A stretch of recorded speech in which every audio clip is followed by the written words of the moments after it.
آپ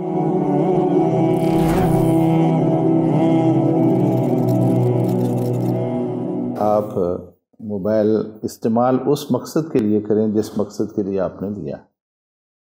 آپ گھر والوں سے رابطہ کرنا چاہتے ہیں، اس میں سے کوئی چیز اچھی دیکھنا چاہتے ہیں تو اسی حد تک محدود رہیں۔ اور قرآن حکیم میں اللہ رب العزت نے ایک رہنمائی ہماری یہ کی ہے، فاتقوا اللہ ما استطعتم، جتنی طاقت ہے اللہ سے ڈرو۔ اور سب سے زیادہ انسان کو خلوت میں اللہ سے ڈرنا چاہیے۔ جس شخص کی خلوت پاکیزہ ہے وہ شخص کامیاب ہے۔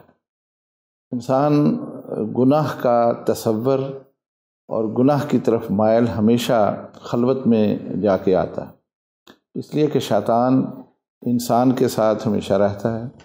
اور رسول اللہ صلی اللہ علیہ وسلم کا یہ فرمان کہ الشیطان یجری فی الانسان کمجری الدم، کہ شیطان انسان میں اس طرح سے چلتا ہے جیسے خون چلتا ہے، اور وہ گمراہ کرتا ہے، اور وہ بڑی بڑے سبز باغ دکھاتا ہے، انسان کو خوش نما چیزیں پیش کرتا ہے، تصورات میں لاتا ہے اور اسے خوش کرنے کی کوشش کرتا ہے۔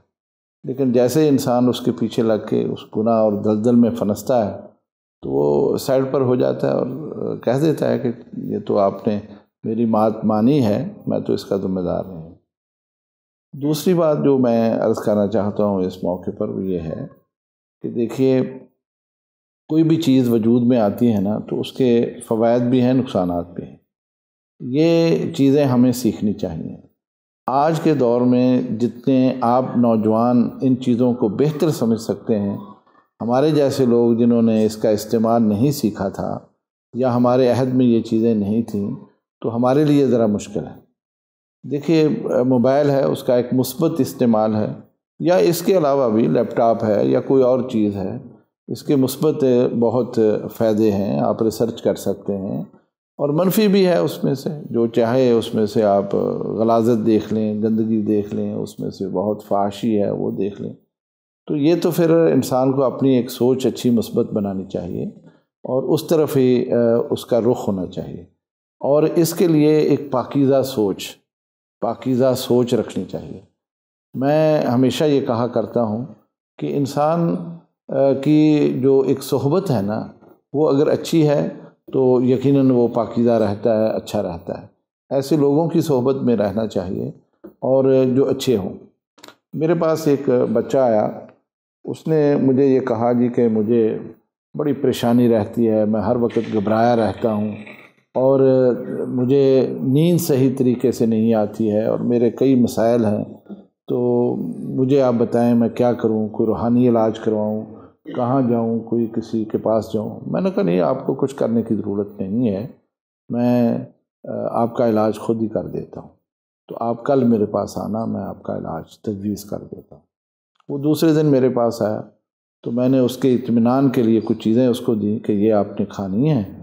دوسرا یہ تلقین کی کہ ایک تو آپ نے اکیلے نہیں رہنا، جب بھی رہنا ہو، چونکہ وہ غیر شادی شدہ تھا، اکیلے نہیں رہنا، جب بھی رہنا ہو اپنے گھر والوں کے ساتھ، والدہ ہے، والد ہیں، بھائی ہیں، بہنیں ہیں، ان کے ساتھ آپ کھانا بھی ان کے ساتھ کھائیں، انہی کے ساتھ گپ شپ کریں، اور کسی بھی آپ جگہ جہاں سونا چاہتے ہیں تو گھر والوں کے جہاں جگہ ہے وہاں قریب ان کے سوئیں، تاکہ کوئی اس طرح کی صورت نہ ہو۔ میرے خیال میں 2-3 ہفتے کے بعد وہ دوبارہ آیا اور کہا الحمدللہ جی میں بالکل ٹھیک ہو گیا ہوں۔ اصل میں یہ چیزیں خود کچھ اپنے اندر قوت ارادی پیدا کرنے کی ضرورت ہوتی ہے، عزم پیدا کرنے کی ضرورت ہوتی ہے۔ یہ شیطان کا اور انسان کا مقابلہ ہے، اور میں نے ایک موقع پر کہا تھا اپنے اسٹوڈنٹ کو بھی، ہم چلے گئے گٹ والا، وہاں جا کے وہ مقابلے ہوتے ہیں نا ہمارے، تو مجھے کہنے لگے کہ آپ کچھ درس دے دیں، تو میں نے وہاں طلبہ سے یہ کہا کہ ہم کرکٹ کھیلتے ہیں، ہاکی کھیلتے ہیں، فٹ بال ہے، رسہ کشی ہے، سب کچھ ہے، ایک دوسرے کو ہرانے کی کوشش کرتے ہیں، سب کچھ ہوتا ہے، لیکن ایک گیم ایسی ہے جو ہر شخص کھیلتا ہے، ہر روز کھیلتا ہے، ہر وقت کھیلتا ہے، لیکن بدقسمتی یہ ہے کہ ہم اس میں ہار جاتے ہیں، اور وہ شیطان کے ساتھ مقابلہ ہے۔ کبھی نماز سے روکتا ہے، کبھی تلاوت سے روکتا ہے، کبھی ہمیں الٹے کام وہ سکھلاتا ہے، ہم اس کے پیچھے لگ جاتے ہیں، تو گویا کہ وہ گیم ہم اس سے ہار رہے ہوتے ہیں۔ صبح کی نماز کے لیے ہم اٹھنا چاہتے ہیں تو وہ آ کے ہمارے کان میں پھونکتا ہے کہ یار سونے کا تو یہی تو وقت ہے، تھوڑی دیر کے بعد اٹھ جانا، ابھی آپ نے اسکول بھی جانا ہے، پھر سارا دن آپ نے کام کرنا، سو جاؤ تھوڑی دیر سوتا سوتا انسان وہ وقت گزار دیتا ہے۔ تو یہ گویا کہ شیطان کے ساتھ مقابلے میں آپ نے گیم ہاری ہے۔ اسی طرح سے بہت سارے مواقع آتے ہیں جس میں یہ کرتا ہے۔ اس لیے انسان کو خاص طور پر نوجوانوں کو اپنا عزم جو ہے نا اس کو مضبوط رکھنا چاہیے، اور مثبت سوچ، اچھی سوچ، پاکیزہ سوچ، اس کی طرف جانا چاہیے۔ ایسے لوگوں کے ساتھ رہنا چاہیے جو انہیں اچھی تلقین کریں اور اچھی صحبت میں بیٹھ کے ان سے کچھ استفادہ کریں۔ دیکھیں انسان فارغ رہ نہیں سکتا، یہ تو بات 100% ہے، اس لیے کہ اللہ تعالیٰ نے انسان کی تخلیق ہی ایسی کی ہے، یہ ہر وقت کچھ نہ کچھ سوچتا ہے، ایون کہ اس کا دماغ سوئے ہوئے بھی کام کر رہا ہوتا ہے، خواب دیکھتا ہے، ادھر ادھر کی چیزیں اس کے دماغ میں آتی ہیں۔ اس لیے فارغ چونکہ آپ رہیں گے تو بہت ساری خرابیاں سامنے آئیں گی، فارغ نہ رہیں، آپ کچھ نہ کچھ کریں۔ اور اس کے لیے آپ جیسے نوجوانوں کو میں یہ تلقین کروں گا، پڑھیں، آپ جو پڑھ سکتے ہیں کورس کی کتابیں وہ پڑھیں۔ اگر آپ دیکھتے ہیں کہ اکتاہٹ ہو گئی ہے اب میں تو پھر آرٹس کریں، آرٹس کے کام کریں، مثلاً آپ پھول بنائیں کاغذات کے اوپر، کتابت کریں، کچھ لکھنے کی کوشش کریں، اچھی خوش خطی آپ کریں۔ آرٹس کے جتنے بھی سبجیکٹ ہیں ان کو حاصل کر کے چارٹ بنائیں، خوبصورت چارٹ بنائیں، اپنے آپ کو مصروف رکھیں، اور ادھر سے دل اکتا گیا تو بیٹھ جائیں، گھر والوں کے ساتھ گپ شپ کریں۔ میں اپنی اس عمر میں بھی آپ سے یہ بات عرض کروں، میں اپنی اس عمر میں بھی ایسے ہی کرتا ہوں، کیونکہ میرا بہت سارا ورک ہوتا ہے، میں ایک ادارہ چلاتا ہوں، انتظامی امور بھی ہوتے ہیں، میں نے لکھنا بھی ہوتا ہے، مضامین لکھتا ہوں، خطوط لکھتا ہوں اور ڈائریاں لکھتا ہوں، اس کے بعد میں نے پڑھنا ہے، پڑھانا ہے، تو اس میں ایسا ہو ہی نہیں سکتا کہ آپ کہیں کہ میں 4 گھنٹے مسلسل پڑھوں۔ میں آدھا گھنٹہ پڑھتا ہوں، 1 گھنٹہ پڑھتا ہوں، اٹھ کے آ جاتا ہوں، چائے کا کپ بنایا، خود پیا، کچھ ڈرائی فروٹ لیا، کھایا، گپ شپ کی، اور اس کے بعد جا کے 10-15 منٹ کے بعد پھر بیٹھ گیا۔ یعنی ایک تو انسان مصروف رہتا ہے، اس کے پاس اتنا وقت ہی نہیں ہوتا کہ وہ الٹے سیدھے کام جو ہے نا وہ کرے۔ تو یہ اگر آپ سٹیج اپنے اندر پیدا کریں تو بہت اچھا ہو سکتا ہے۔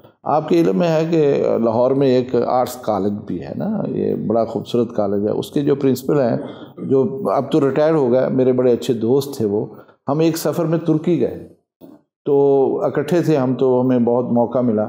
اس نے مجھے ایک بڑی اچھی بات کہی، چونکہ وہ آپ جیسے نوجوانوں کے ساتھ وقت گزارا، ہماری چونکہ سوسائٹی تھوڑی سی الگ ہے اور آپ کی تو الگ سے ہے، تو اس نے کہا کہ ہمارے ہاں جو شرارتی بچے ہوتے ہیں اور جو خرابیاں کرتے ہیں، ہم انہیں چارٹ دے دیتے ہیں کہ اس چارٹ کے اوپر ایک تصویر بناؤ پہاڑ کی، جس میں جو ہے نا گھاس بھی ہو، کچھ چشمہ نکلتا ہو، کہ اس طرح بناؤ۔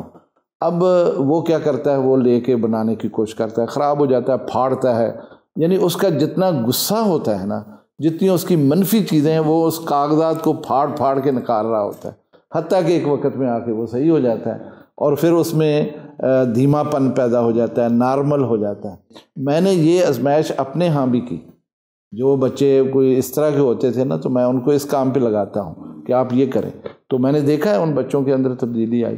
تو آپ تو نوجوان ہیں ماشاءاللہ، گھر آپ کی آسودگی ہے، گھروں میں فراوانی ہے، آپ کے اسٹڈی روم الگ سے ہوتا ہے، تو وہاں اس طرح کی چیزیں آپ کریں، اور اپنی تعلیم کے ساتھ ساتھ تھوڑی سی ایسی ایکٹیویٹی رکھیں جو بہت اچھی ہو اور بہت مثبت ہو، اور آپ کسی کو پیش بھی کر سکیں تو اس کو دیکھ کر وہ خوش بھی ہو سکتا ہو۔ بچیاں بھی ایسا کر سکتی ہیں، بچے بھی ایسا کر سکتے ہیں۔ آپ کی اگر اچھی سوچ ہے اور آپ چاہتے ہیں کہ ہمارے گھر کا ماحول بھی اچھا رہے اور بچے بھی اچھے رہیں، تو میں نے ایک تجربہ کیا، وہ یہ کہ میں بچوں کو یہ کہتا ہوں کہ آپ موبائل صرف رکھو فون کرنے کے لیے، کسی سے رابطہ کرنے کے لیے یہ رکھو۔ اگر آپ نے کچھ چیز دیکھنی ہے، ریسرچ کرنی ہے، اس کے لیے لیپ ٹاپ استعمال کرو۔ اس کی وجہ یہ ہے کہ لیپ ٹاپ جو ہے نا وہ بڑا ہوتا ہے نا تھوڑا سا، تو اس کو آپ چھپا کے نہیں دیکھ سکتے۔ امی ادھر سے گزر رہی ہیں، بابا ادھر سے گزر رہے ہیں، بھائی ادھر سے گزر رہا ہے، اس کی نظر پڑے گی۔ موبائل جو ہے نا، یہ تو پھر آپ کو پتہ ہے، وہ تو کئی چیزیں اس میں ایسی ہیں کہ وہ چھوٹا سا ایک ہے ہاتھ میں، تو وہ آگے پیچھے بھی ہو سکتا ہے۔ اس لیے یہ بھی ایک چیز بڑی اچھی ہے کہ آپ ان کو یہ تلقین کریں بھی آپ سکرین بڑی استعمال کریں، تاکہ وہ بہانے سے بھی کوئی گزر کے دیکھ سکتا ہے کیا ہو رہا ہے کیا نہیں ہو رہا ہے۔ اور ان کو یہ بھی کہیں کہ یہ جو نا کان کو لگا کے وہ کیا ہینڈ فری یہ نہ لگائیں، اوپن کر کے سنو کیا ہے وہ، نہیں سنیں وہ جو بھی ہے، بہرحال وہ نہ لگائیں آپ، کیونکہ وہ اگر لگ جائے نا تو پتہ نہیں چلتا وہ کیا اندر سے ہو رہا ہے، اگر آپ بھی گئے وہ الٹا کر دے گا۔ تو اس لیے اس سے بچنے کے جو طریقے ہیں نا وہ تو یہی ہو سکتے ہیں، مہذب گھرانوں میں یہی ہو سکتا ہے۔ کل قیامت کے روز جو انسان حسرتیں کرے گا نا قیامت کے دن، اس میں سے ایک حسرت اس کی یہ ہوگی، یا لیتنی لم اتخذ فلانا خلیلا، کہ کاش میں نے فلاں کو دوست نہ بنایا ہوتا، کاش میں نے اس کو اپنا ساتھی نہ بنایا ہوتا۔ یہ حسرت ہوگی اس کو کہ دنیا میں اس کے ساتھ نہ وقت گزارا ہوتا۔ تو اس لیے دوست بنانے کے لیے تو بہت جو ہے نا غور و فکر کی ضرورت ہے۔ ایسا ساتھی بناؤ جو آپ کا خیر خواہ ہو، آپ کا ایسا ساتھی جو آپ کی بھلائی کا حکم آپ کو دے۔ حضرت عمر رضی اللہ تعالیٰ عنہ فرماتے ہیں، میرا دوست وہ ہے جو میری غلطی کی نشاندہی کرے۔ ہمارے ہاں تو یہ جیسے ابھی بیٹا کہہ رہا ہے کہ ایسا وہ ہوتے ہیں جو آ کے لافنگ کرے اور بری کو کہانی سنائے تو ہم اس کی ارد گرد بیٹھ کے بڑے مزے سے سنتے ہیں۔ میری نواسی جاتی ہے اسکول میں، ابھی پہلی کلاس میں ہو، کئی دفعہ آ کے وہ بتاتی ہے کہ بچے بتاتے ہیں کہ ہم نے یہ دیکھا، ہم نے یہ دیکھا، ایک دوسرے سے شیئر کرتے ہیں وہ، تو وہ بھی آ کے کہتی ہے میں نے بھی یہ دیکھنا ہے۔ وہ کوئی ڈرامہ ہے بلبلے کوئی شاید اس نام سے، تو وہ کہنے لگی کہ وہ مجھے دکھاؤ، میری بچی جو ہے نا دوست میری فلاں اس کا نام کچھ لے رہی تھی کہ وہ کہتی ہے اس میں بڑے مزے کی باتیں ہوتی۔ اب دیکھیں یہ بچے ایک دوسرے کو بتاتے ہیں، تو جو اچھی صحبت ہوگی تو وہ اچھی بات بتائے گا کہ آپ ایسا کرو ایسا کرو ایسا کرو۔ اس لیے میں تو یہ عرض کروں گا کہ اس کے لیے تو آپ کو حساس ہونا چاہیے۔ بالکل گپ شپ کریں آپ جو بھی ہے اس مجلس میں، لیکن گپ شپ میں کوئی ایسی بات نہیں آپ کے منہ سے نکلنی چاہیے جس کا جواب آپ کو آگے جا کے دینا پڑے، آپ کی وجہ سے کوئی خراب ہو جائے، آپ کی وجہ سے کسی کو کوئی رستہ مل جائے کہ اس نے جو ہے نا یہ کیا ہے میں بھی وہ کوشش کروں، میں بھی وہ ٹرائی کروں نا۔ آپ کم از کم آپ اپنے آپ کو قابو میں رکھیں اور کوئی ایسی بات نہ کریں۔ باقی دوست کا انتخاب کرتے ہوئے ان چیزوں کو ضرور دیکھنا چاہیے کہ وہ آپ کا خیر خواہ ہے، اور دوستی ہوتی کس لیے ہے۔ سب سے بڑی بات تو یہ، ہمارے ہاں دوستی کا معیار بڑا عجیب و غریب ہے، تو جس نے کھلایا پلایا اس کے ساتھ بیٹھ گئے، جس نے کوئی چیز تحفے میں دے دی اس کے ساتھ ہو گئے، یہ چیزیں معیار نہیں ہیں۔ معیار یہ ہے وہ آپ کی تعلیم میں مددگار ہو، آپ کی رہنمائی کرتا ہو، وہ آپ سے لائق ہو، آپ سے اچھا ہو، اس کا اخلاق اچھا ہو، اس کا لباس اچھا ہو، شرافت کی بات کرتا ہو، جیسے اب بیٹے نے کہا کہ نماز کی تلقین کر دے یا کوئی اچھے کام کی بات کر دے، تو ایسے لوگوں کا انتخاب کر کے ان کے ساتھ دوستی کرنی چاہیے۔ خود بھی اچھے بنیں، آپ جب اچھے بنیں گے نا تو اچھے لوگ آپ کے پاس خود بھی آ جائیں گے، لیکن اگر آپ خود اس طرح کی باتیں کریں گے جو کہ مناسب نہیں ہیں تو خود ہی وہی لوگ آپ کے پاس آ جائیں گے۔ جیسے ایک جگہ پر آپ کوئی میٹھا رکھ دیں تو مکھیاں آتی ہیں، ٹھیک ہے نا بات، تو جیسے آپ وہ اٹھا دیتے ہیں غائب ہو جاتی ہیں۔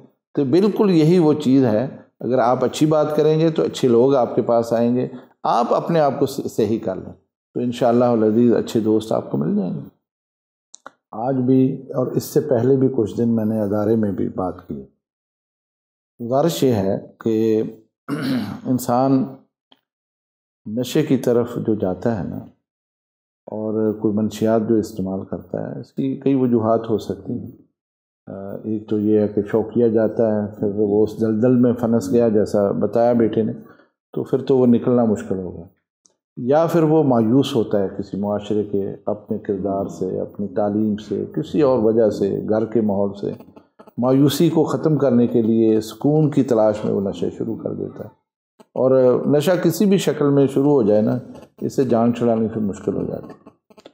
لیکن بات یہ ہے کہ یہ تو اداروں کی ذمہ داری جہاں بچے پڑھتے ہیں، کیونکہ دیکھیں میں ایک بات آپ سے عرض کر لوں، المیہ یہ ہے کہ ہمارے ادارے جو اس وقت ہیں ان کو اس بات سے کوئی غرض نہیں کہ آپ کیا کرتے ہیں، آپ کی سرگرمیاں کیا ہیں، ان سے غرض نہیں ہے، ان کو غرض ہے فیس سے، تعلیم سے، بس وہ کہتے ہیں ہمارا یہی کام ہے، اس سے آگے ہم اوئے تک نہیں کہیں گے، آپ کو ڈانٹیں گے نہیں، آپ کو روکیں گے نہیں، یہ آپ کا کام ہے، آپ کریں نہ کریں اس کا فائدہ نقصان آپ کا ہے۔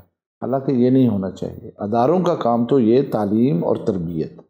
دیکھیے میں ایک چھوٹی سی بات آپ کو بتاؤں میں ایک ادارہ چلاتا ہوں، 1000 بچہ وہاں میرے پاس زیر تعلیم ہے، اور اس میں سے 600 بچہ ہاسٹل میں رہتا ہے، 400 آتا ہے پڑھ کے چلے جاتا ہے، ٹھیک۔ اس 1000 میں سے ایک بچہ بھی سگریٹ نہیں پیتا، ایک بچہ بھی سگریٹ نہیں پیتا۔ ہمارے گیٹ پر کبھی بھی کوئی منشیات فروش آ کے نہیں بیٹھتا۔ وجہ کیا ہے؟ جبکہ یہی چیزیں ہم شکایتیں سنتے ہیں۔ دیکھیں خطرناک بات یہ ہے بلال صاحب کہ پرسوں کے اخبارات اٹھا کے دیکھیں، خورشید ندیم بہت بڑا ایک دانشور ہے اور دنیا نیوز میں اس کے کالم آتے ہیں، جاوید چودھری ایکسپریس میں لکھتے ہیں، دونوں نے ایک ہی روز میں ایک ہی موضوع پر قلم اٹھایا۔ ایک نے سرخی لگائی بدلتی ثقافت، ایک نے سرخی لگائی نشئی ملک، اور ان دونوں کا مخاطب جو تھے نا وہ یونیورسٹیوں کے بچے تھے، نوجوان تھے، اور اس نے بتایا کہ وہاں کیا میں نے منظر دیکھا، اس نے بھی دیکھا، بتایا کیا میں دیکھ رہا ہوں۔ میرے خیال میں اس وقت تو یہ موضوع اتنا حساس ہے کہ اس پر تو سارے علماء کو، پورے دانشوروں کو، تمام اساتذہ کو، والدین کو سر جوڑ کر بیٹھنا چاہیے۔ اگر ہم نے اپنی اس قوم کو نشے سے نہ بچایا، آنے والی نسل آپ سوچیں کیسی ہوگی۔ اور یہ تو ایک اگر سیمپل بناتے ہیں یا یہ بناتے ہیں جی ایک بڑے پن کا ایک مظہر ہے کہ میں جناب میرے ہاتھ میں گلاس ہو اور میں ڈرنک کر رہا ہوں پھر میں بڑا بنتا ہوں، یہ اس کی جو ہے نا نفی ہونی چاہیے، اس کی مذمت ہونی چاہیے، یہ حوصلہ افزائی نہیں ہونی چاہیے۔ اور ایک تیسری وجہ میں ایک اور عرض کر دوں گا، شاید وقت زیادہ میں لے رہا ہوں۔ ہمارے اور آپ کی تعلیمی اداروں میں ایک بنیادی فرق ہے۔ آپ لوگ پڑھتے ہیں جن یونیورسٹیوں میں، وہ اس لیے پڑھا جاتا ہے کہ اس تعلیم کے بعد آپ کو ملازمت ملے، آپ روزگار کمائیں گے، آپ پیسہ کمائیں گے۔ وہ تعلیم برائے روزگار ہوتی ہے، وہ آپ کو پیشہ سکھاتے ہیں، ہنر سکھاتے ہیں، یعنی کسی نہ کسی طرح سے آپ یہ پیسہ کمائیں گے۔ جبکہ ہم تعلیم دیتے ہیں علم کے لیے، اصلاح کے لیے، اپنے لیے اور اللہ کی معرفت کے لیے اور لوگوں کی اصلاح کے لیے۔ ہم نے کبھی بھی اپنے داخلے کے وقت کسی بچے کو یہ نہیں کہا کہ ہم آپ کو ملازمت لے کے دینے کے ذمہ دار ہیں، بلکہ ہم لکھواتے ہیں اسے کہ آپ تعلیم کس مقصد کے لیے حاصل کر رہے ہیں۔ اگر کوئی بچہ یہ لکھتا ہے نا کہ میں نے جا کے کہا، ہم اسے وہیں اسٹاپ کر دیتے ہیں۔ مقصد اگر متعین یہ ہو کہ بھئی میں نے تو پڑھنا ہے اصلاح کے لیے، تو پھر انسان مایوس نہیں ہوتا۔ اب جب اسے پتہ ہے میں تو پڑھا تھا، میں نے تو لاکھوں روپیہ لگایا ہے کہ مجھے اچھی کوئی جاب ملے گی، نہیں مل رہی، وہ مایوس ہوتا ہے۔ اب جو شخص مایوس ہوتا ہے وہ کدھر جائے؟ مایوس ہو کے وہ نشے کی طرف جاتا ہے۔ ہمارے طلبہ اس لیے مایوس نہیں ہوتے، انہیں پتہ ہوتا ہے کہ رزق اللہ کے پاس ہے، میرا جہاں بھی پہاڑوں کے نیچے بھی چھپا ہو تو وہ مجھے ملے گا، اس لیے یہ ہم یقین ان کے اندر پیدا کر دیتے ہیں، تو وہ مایوس نہیں ہوتا، اس لیے وہ اس طرف نہیں جاتا۔ صحت مند تفریح جو ہے نا، اس کی ممانعت نہیں ہے۔ صحت مند تفریح کوئی بھی ہو وہ آپ کر سکتے ہیں، وہ کسی شکل میں ہو، گیم کی شکل میں، جیسے ہم گراؤنڈ میں جاتے ہیں کھیلتے ہیں، وہ گیم کوئی بھی ہو، کوئی ممنوع نہیں ہے، اس میں کوئی ممانعت نہیں، اسلام کی طرف سے کوئی پابندی نہیں۔ جیسا جیسا دور تھا ویسے ایسے گیمیں ہوتی ہیں، گھوڑ سوار ہوتے رہے، گتکا ہوتا رہا، یہ جو کھیلتے ہیں، تو ترقی ہوتی رہی، کوئی اور گیمیں آ گئیں اور اس میں ہم دیکھتے ہیں وہ ہوتا ہے۔ لیکن اگر صحت مند کوئی گیم ہے تو وہ تو کھیلنی چاہیے۔ ایک ایسی گیم جو وقت کا ضیاع ہو اور خطرناک ہو اور اس میں جان کا ضیاع کا خطرہ بالخصوص ہو، وہ حرام ہے، وہ تو حرام ہے، بالکل نہیں کھیلنا چاہیے، گناہ ہے۔ اور بلکہ یہاں تک کہ اگر اس گیم کی وجہ سے کوئی آپ کے وجہ سے کسی کا نقصان ہو گیا ہے، وہ مالی نقصان ہے یا جسم کا کوئی نقصان ہو گیا ہے، آپ مجرم اللہ کے ہاں جواب دیں۔ جیسے اس شخص کا آپ نے بتایا ہے، تو اس نے گیم سے وہ اس طرح ہو کے وہ کر لیا، بلکہ مجھے پتہ چلا تھا کسی 1-2 بچوں نے خودکشی کی ہے، خودکشی کر لی، یعنی اس کی وجہ سے وہ جیت نہیں رہے تھے تو انہوں نے خودکشی کر لی۔ اگر ایک بچہ ہے 5 سال کا، وہ روئے چلائے کہ مجھے ریوالور چاہیے تو میں ریوالور لا کے دوں، پھر وہ کہے گولی دے دو، گولی بھی دے دوں، تو کیا خیال ہے آپ کا؟ یہ کوئی عقل مندی والی بات ہے؟ وہ بھائی کوئی ایک جگہ جا کے کہیں سٹاپ تو ہوتا ہے نا، فل سٹاپ لگتا ہے کہ نہیں لگتا؟ فل سٹاپ تو ہونا چاہیے۔ آپ وہ کام کریں جو کام بنتا ہے، وہ آپ کریں، والدین کی یہ ذمہ داری ہے۔ کل میں ڈاکٹر کے پاس گیا تو اس نے اس کے سامنے کہہ دیا کہ اس کو جو ہے نا وہ آپ نے جو جوس ہے نا بازار کا وہ نہیں دینا، اس کو جو ہے نا وہ آپ نے برگر نہیں دینا، اس کو پیزا نہیں دینا، اس کو فلاں چیز بیکری کی چیز۔ ابھی میں وہیں سے تھا، چائے پینے لگا تو وہ بھی بیٹھی تھی، تو میں نے اسے کہا یہ بسکٹ لے لو، اس نے کہا نہیں ڈاکٹر نے روک دیا، میں نہیں کھاؤں گی۔ میں نے کہا یار بڑی اتنی وہ بات پختہ ہو گئی۔ اس نے کہا میں نے نہیں کھانی کیونکہ اس کے ساتھ میری طبیعت خراب ہوتی۔ تو میرے خیال میں یہ تو بڑا عزم کرنا چاہیے آپ کو سمجھ آ گئی کہ یہ گیم صحت مند گیم نہیں ہے۔ اس میں اگر کسی کا بھی نقصان آپ کی وجہ سے ہوا، آپ مجرم اللہ کے ہاں، ہو سکتا ہے یہاں آپ کو کوئی نہ پکڑے لیکن وہاں آپ کی جو ہے نا پکڑ ہو۔ نبی اکرم صلی اللہ علیہ وسلم نے فرمایا کہ حقیقی بہن بھائی یا حقیقی بھائی بھی جب وہ 10 سال کے ہو جائیں نا تو ان کے بستر الگ کر دو، الگ الگ سوئیں، اکٹھے نہ سوئیں۔ یہ اس بات کی طرف اشارہ ہے کہ انسان کے مزاج میں کچھ چیزیں ایسی آ جاتی، تبدیلی آتی ہے کہ پھر وہ ان چیزوں سے اپنے آپ کو جو ہے نا مصروف کرتا ہے۔ چاہے جائے کہ ایک ایسی مخلوط ماحول میں جہاں بہن بھائی نہیں ہے، حقیقی رشتہ بھی نہیں ہے، تو وہاں اگر پھر وہ بلوغت کو پہنچ جائیں تو ان کو یہ مواقع دے دیے جائیں یعنی آپس میں ملنے کے، تو یہ تو بڑی خرابی ہے نا۔ یہ تو اصل میں بات یہ ہے کہ جو مالکان ہیں نا اسکولوں کے، یہ تو ان کی دیانت، امانت، ان کے تقوی اور ان کی للہیت کے اوپر انحصار ہے کہ وہ خدا کا خوف کریں، اور یہ مسلمانوں کے بچے ہیں، ان کے پاس امانت ہیں، اس امانت میں خیانت نہ کریں، ان کو ایسے مواقع فراہم نہ کریں اور ان کو الگ الگ رکھیں۔ بہت سارے ایسے مواقع اسکول ہیں جہاں بالکل، اب دیکھیں اسلامک یونیورسٹی اسلام آباد ہے، وہاں بچیاں الگ پڑھتی ہیں، بچے الگ پڑھتے ہیں، پڑھنے والے وہاں جاتے ہیں۔ میرے بیٹے کا داخلہ کسی اور یونیورسٹی میں ہوا، فاؤنڈیشن اسکول ہے، ایک یونیورسٹی ہے وہاں پنڈی میں، اس کا میں نے فیس بھی جمع کرا دی۔ وہ 2 دن کلاس گیا، جا کے اس نے کہا میں نہیں جانا گیا، میں نے جہاں جانا، مجھے داخلہ دو اسلامک یونیورسٹی، میں نے وہاں پڑھنا ہے۔ علی چھوٹا بیٹا، وہ پھر ہم نے وہاں داخلہ کروایا اس کا، یہ فیس ہم نے واپس انہوں کو کاٹ کوٹ لی، اس میں سے کچھ آدھے دیے، ہم نے کوئی پرواہ نہیں، وہاں جا کے وہ پڑھا، اس لیے کہ وہاں مخلوط تعلیم نہیں تھی، وہ کچھ شرمیلا سا بھی تھا، اور ہمارا اس کے اوپر اثر بھی تھا جامعہ کی وجہ سے۔ ماشاءاللہ اب ایم فل کیا فاسٹ یونیورسٹی سے اس نے، اور ماشاءاللہ بہت اچھے نمبروں سے اس نے ایم فل کر لیا، بہت اچھی جاب پر بھی اس وقت وہ موجود ہے۔ لیکن یہ تو اپنی ایک والدین کی بھی ذمہ داری ہے کہ بچوں کی نا ذہن سازی۔ دیکھیں سب سے بڑی بات میں آپ کو یہ بات کہوں، انسان کی نفسیات، اس کو اگر ٹارگٹ کریں نا تو بات بنتی ہے۔ نبی اکرم صلی اللہ علیہ وسلم کے پاس ایک شخص آتا ہے، مسلمان ہوتا ہے، بیعت کر لیا آپ کے ہاتھ پر، اس نے کہا میں بیعت کرتا۔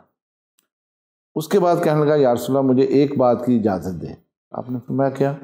میں بدکاری کرنے کی مجھے اجازت ہے۔ آپ تو جانتے ہیں کہ اس نے ایسا کہا، آپ نے غصہ نہیں کیا، آپ نے یہ نہیں کہا کہ آپ کو یہ جرت کیسی ہوئی میرے سامنے، نہیں، آپ نے اس کی نفسیات کو جو ہے نا نشانے پر رکھا۔ آپ نے فرمایا اچھا یہ بتاؤ کہ اگر آپ کی بہن، آپ کی بیٹی، آپ کی والدہ سے کوئی ایسا کام کرے آپ کیسا فیل کریں؟ یہ بالکل ناقابل برداشت ہے۔ فرمایا پھر جس کے ساتھ آپ کریں گے وہ بھی تو کسی کی بیٹی ہے، کسی کی بہن ہے، کسی کی ماں ہے۔ یہ تصور اگر انسان میں پختہ ہو جائے نفسیاتی طور پر، تو کوئی آپ میں سے جرت کرے گا؟ کسی کی کوئی بھی بچی ہے، بھلے سے وہ پردے میں ہے یا نہیں پردے میں ہے، تو کوئی بھی جرت نہیں کرے گا۔ اسے پتہ ہے، وہ اس کو اس روپ میں دیکھے گا جیسے اس کی اپنی پاکیزہ بہن گھر میں ہے، اپنی بیوی ہے، اپنی بیٹی ہے، اپنی ماں ہے، وہ اس تناظر میں اس کو دیکھے گا۔ تو یہ نفسیات ہیں، اس کو کنٹرول کرنے کی ضرورت ہے۔ بدقسمتی سے یہ جتنے بھی ادارے ہیں نا، یہ تو خود ایسا ماحول فراہم کرتے ہیں تاکہ زیادہ سے زیادہ گیدرنگ ہو، زیادہ سے زیادہ لوگ، یہ وہاں اوپن ماحول ہے، وہاں ہر کام کرنے کی اجازت ہے، وہیں جائے۔ اور بچے بھی ضد کرتے ہیں میں نے فلاں اسکول میں جانا، فلاں یونیورسٹی میں جانا، اس لیے کہ وہاں یہ مواقع ہیں۔ تو میرے خیال میں یہ مالکان کو بھی اللہ کا ڈر رکھنا چاہیے، ایسے مواقع ان کو، وہ اس گناہ میں برابر کے شریک ہو سکتے ہیں۔ میں ایک اور بات بھی ہے، بات یہ ہے کہ یہ ادارے جتنے بھی ہیں نا تعلیم، ان میں علم نفسیات کے اوپر نہ کورس ہونے چاہیے۔ یہ بدقسمتی سے ہمارے ہاں اس کا رواج نہیں ہے، اس کا رواج نہیں ہے۔ بہت ساری چیزیں بچے گھروں سے سیکھ لیتے ہیں، اسکول سے سیکھتے ہیں، لیکن جب آپ نفسیات کا علم آپ کے پاس ہو، آپ یہ سارا علاج کر سکتے ہیں۔ مجھے کسی جگہ بلایا گیا کہ آپ نے نا بچوں کی تربیت پر لیکچر دینا ہے، یہ کچھ سال پہلے کی بات ہے۔ وہ میرا لیکچر جو ہے نا وہ آج بھی یوٹیوب میں کہیں مل جائے گا، 1.5 گھنٹے کی گفتگو ہے، اور یہ اسٹیڈیم میں ہوئی تھی میاں چنوں میں. جب میں وہاں گیا رمضان میں یعنی فجر کے بعد، بڑی دنیا تھی، یعنی ہزاروں میں دنیا تھی. تو میں نے وہاں جو ہے نا سب سے پہلا جملہ یہ کہا کہ آپ کا عنوان غلط ہے. بچوں کی تربیت نہیں ہونی چاہیے، پہلے والدین کی تربیت ہونی چاہیے. بچوں کی تربیت تو بھائی دیکھیں، میں بچوں کو کہوں بھی یہ ٹافی نہ کھاؤ، یہ چاکلیٹ نہ کھاؤ، یہ نہ کھاؤ، یہ کیا بات ہوئی؟ اصل پہلے میں دیکھوں والدین کی تربیت ہونی چاہیے. اور والدین کی تربیت ہونی یہ چاہیے کہ ان کو یہ بات باور کروائی جائے. آپ بچے کی نفسیات دیکھیں، آپ ہر بات نہ تو اس کے اوپر ٹھونسیں، زبردستی کروائیں. کچھ چیزیں ایسی ہیں جو بچوں کو اختیار دیں، کچھ چیزیں ایسی ہیں جس کا اختیار بچوں کو نہ دیں. یہ والدین کی ذمہ داری ہے نا. مثلاً کپڑے ہے، یہ بیٹا مثلاً بیٹھا ہے عبد الرحیم، یہ کہتا ہے جی مجھے بلیک کلر اچھا لگتا ہے. اس کا والد کہے نہیں میں نے سفید لے کے دینا، وہ کہے گا، والد سے ڈرتا ہے، وہ کہے گا ٹھیک ہے جی لے لو. لے لیا، وہ گھر میں پڑا رہے گا. وہ میں نے خود تجربہ کیا، ایسا ہوتا ہے. بچے وہ پہنتے نہیں، لیکن اگر اپنی پسند کا وہ لباس خریدے گا وہ پہنے گا، اس لیے کہ اس کی پسند. یہاں تک تو آپ اس کو اختیار دے دیں، ٹھیک ہے نا. بچے کو اختیار دیں، اپنی پسند کا جوتا خریدے، اپنی پسند کے کپڑے خریدے، اپنی پسند کا کھانا لے لے، ٹھیک ہے، اس حد تک تو آپ اس کو دے دیں. لیکن کچھ چیزیں ایسی ہیں جس کا اختیار نہیں اس کو دینا چاہیے. یہ اختیار ابھی اس کی عمر نہیں ہے، اس کو سمجھ نہیں ہے. آپ ایسے کہ مثلاً آج کل آپ دیکھیں بہت سارے موٹر سائیکل چلا رہے ہیں بچے، ابھی ان کے پاؤں بھی نیچے نہیں لگتے. یہ کس نے دیے؟ ان کو والدین نے دیے نا. کیوں دیے ہیں؟ یہاں آ کے ان کو روکنا چاہیے. اب دیکھیں جب اس کی اللہ نہ کرے حادثہ ہوتا ہے پھر ہوتے ہیں. اب قصوروار تو والد ہے نا یا والدہ ہے جس نے اس کو پکڑایا ہے. آپ یہاں اس کو اختیار نہ دیں. یہ چیز باور کروانی چاہیے. جو کالج کے یا اسکولوں کے مالکان ہیں، اساتذہ ہیں، یہ ان کو کرنا ہے، والدین کو کرنا چاہیے. کچھ چیزوں کا اختیار بچوں کو دیں، کچھ چیزوں کا اختیار بچوں کو نہ دیں. یہ والدین اپنے ہاتھ. اصل میں ہمارے ہاں یہ نا کچھ مختلف چیزیں ایسی متعارف ہو جاتی ہیں تو وہ سمجھتا ہے اگر میں نے نہ کی تو وہ کہے گا یہ تو بڑا پرانے دور کا آدمی ہے، اس نے یہ نہیں کی. ایسا ہی ہوتا ہے نا. پینٹیں پھڑی ہوئی ہیں ہے نا، اور وہ پہن کے وہ پھر رہے ہوتے ہیں. اور سارا میرے پاس ایک لڑکا آ گیا جامعہ میں تو اس کی اسی طرح تھی. تو میں نے نا، وہ گھر میں تھا، میں اتفاقاً بیٹھا، تو میں نے اپنی اہلیہ کو آواز دی کہ بھائی سوئی دھاگا بھیجو ذرا، یہ کہیں گر گیا بیچارہ، تو یہ پینٹ اس کی پھٹ گئی ہے تو میں ذرا اس کی مدد کر دوں. مجھے پتہ بھی تھا کہ یہ تو اس نے وہ اسی طرح کی خرید. اب دیکھیں یعنی ٹھیک ہے وہ ایک فیشن ہے لیکن کسی حد تک ہونا چاہیے. یہ کیا بات ہوئی؟ وہ اچھا لڑکیاں بھی پہنتی ہیں تاکہ وہ جو ہے نا نظر آئے سارا کچھ. یار خدا کا خوف ہی نہیں ہے. یہ کہنے کا ہاتھ میں وہ پہنتے ہیں وہ جسے راکھی کہتے ہیں. میں نے نا چند دن پہلے ہم لاہور گئے، ایک ویگن ہم نے کرائے پر لی. وہ جو ڈرائیور تھا نا اس کے ہاتھ میں بندھی ہوئی تھی. میں فرنٹ سیٹ پر بیٹھا تھا. اچھا میں نے بیٹھتے ہی اسے نام پوچھا اور اس نے بتایا کہ یہ میرا نام. میں نے اس کے بڑی تعریف کی، آپ کا نام تو بڑا اچھا ہے، اس کا معنی بڑا اچھا ہے، تو بھئی آپ تو بہت اچھے آدمی ہیں، تو آپ کہاں کے رہنے والے؟ فلاں جگہ کے رہنے. وہ میں نے کہا یار وہاں کے لوگ تو ہمارے سارے دوست ہیں، بڑے اچھے ہیں. اچھا بات کرتے، اس سے تھوڑا سا میں فری ہوا تو اس نے بھی وہ کیا. پھر میں نے کرتے کرتے جو ہے نا دیکھا تو جان بوجھ کے میں نے اسے کہا، میں نے کہا یار یہ آپ کے ہاتھ میں جو یہ ہے کوئی زخم ہو گیا تھا، یہ کیا ہے؟ یہ کیا باندھا ہوا ہے؟ اس نے کہا جی بس ایسے میری بہن نے باندھ دیا. میں نے اسے کیا کہتے ہیں؟ کہتا مجھے نہیں پتہ. میں نے کہا میں بتا دوں آپ کو. وہاں بتائیں. میں نے کہا اسے راکھی کہتے ہیں، ہندو جو ہے نا وہ راکھی کہتے ہیں. یہ بہنیں بھائیوں کے ہاتھ پر باندھتی ہیں. اب مجھے یہ بتائیں بہن نے راکھی کر لی ہے آپ نے اس کی راکھی کر لی؟ راکھی تو آپ نے اس کی کر لی، تو یہ تو آپ کو اس کے ہاتھ پہ باندھنی چاہیے نہ کہ اس کو آپ کے ہاتھ پہ باندھنی. میں نے کہا یہ نہیں ٹھیک ہے، یہ گناہ ہے، اس کو اتار دیں. اس نے وہیں کھینچا، اس کو پھینک دیا. تو یہ اصل بات آپ کی والی ہے کہ یہ دیکھا دیکھی کہ اگر میں نے نہ کیا تو یہ بڑا عجیب سا لگے گا. یہ بال کٹنگ کرتے ہیں نا، وہ اسپائسی سی بناتے ہیں اوپر کر کے.